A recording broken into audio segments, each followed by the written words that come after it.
Murder is a word that shakes us to our core. When we hear of a crime so heinous, we often wonder what could push someone to commit the unthinkable. But when that crime is committed by a son against his own father, it takes on an entirely new level of shock. Today, we unravel the chilling case of Ian Aitcheson, a 19-year-old from Silverhill, Alabama, who was convicted in 2010 for the murder of his father, Robert Aitcheson. This story is one of family secrets, hidden rage, and a tragic end that left a small community in disbelief. What could have driven this young man to kill, and was justice truly served? Stay with us as we piece together the fateful events that led to murder. Silverhill, Alabama is the kind of place where everybody knows everybody.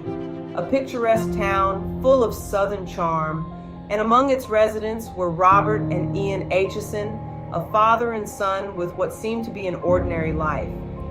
Robert Aitcheson was well known in the community, a hard-working man described as strict but loving. He had high expectations for his son, Ian, and wanted him to succeed. But behind the closed doors of their home, things were far from perfect. Those who knew Ian say that their relationship was complicated, strained even. Ian had always been a quiet and reserved kid, but as he grew older, resentment between father and son began to build.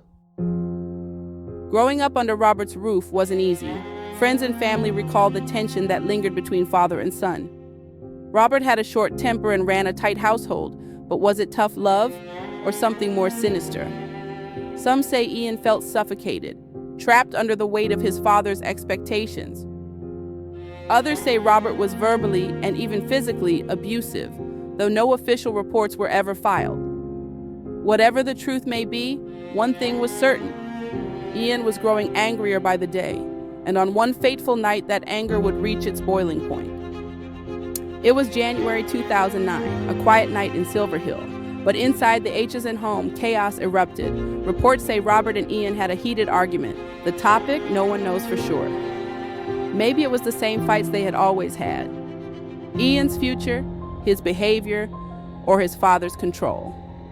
But this time, something snapped. According to testimony, 10 hours prior, the teens plotted to rob, kill, and burn Ian's dad.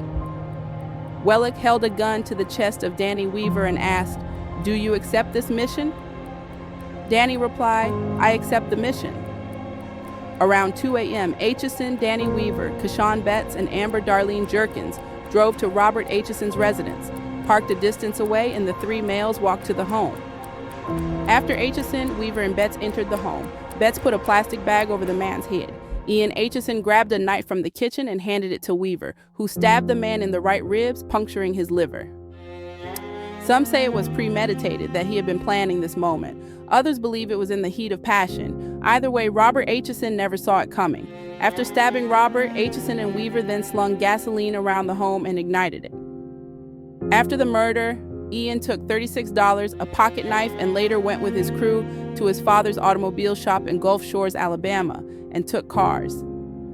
Ian was charged with murder and first-degree arson. Kashawn Betts, Amber Jerkins, and Danny Weaver were charged with capital murder and first-degree arson. Wellick was charged with capital murder during a robbery and conspiracy to commit murder.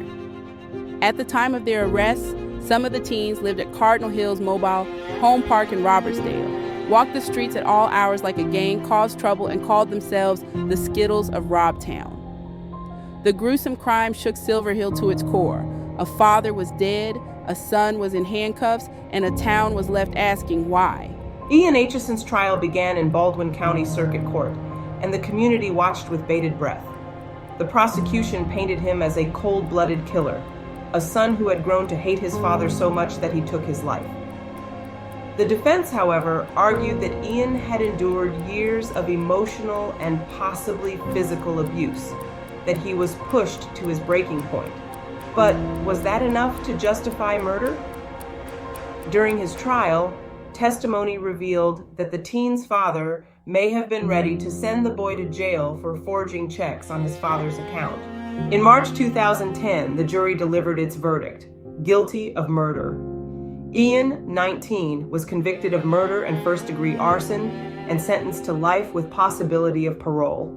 Danny Weaver, 20, pleaded guilty to murder and first-degree arson and received a life sentence for each count. The sentences are to be served consecutively. Keshwan Betts, 19, pleaded guilty to murder and received 30 years. Amber Darlene Jerkins, 19, pleaded guilty to first-degree arson and was handed a 15-year prison sentence. Amen Wellick, 18, pleaded guilty to second-degree conspiracy to commit arson and received a 10-year split sentence. He was ordered to serve 36 months, followed by 5 years supervised probation. He received credit for jail time served, which was 27 months. There were some appeals for the defense. We are unable to locate the outcomes of those appeals. After all the trials, the question still remains, was justice served or it wasn't? Even after his conviction, Ian's case remains a topic of debate.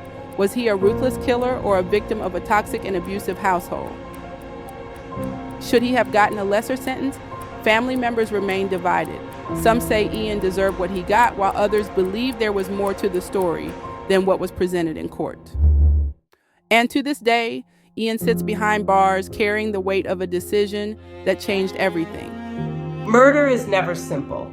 Every case has layers, truths hidden beneath the surface, waiting to be uncovered. The story of Ian Aitcheson is one that forces us to ask ourselves, what drives a person to kill?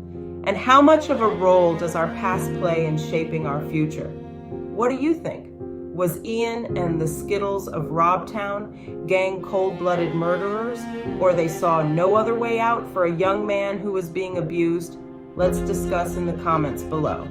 If you enjoyed this video and want more deep dives into true crime cases, don't forget to like, subscribe, and hit that notification bell.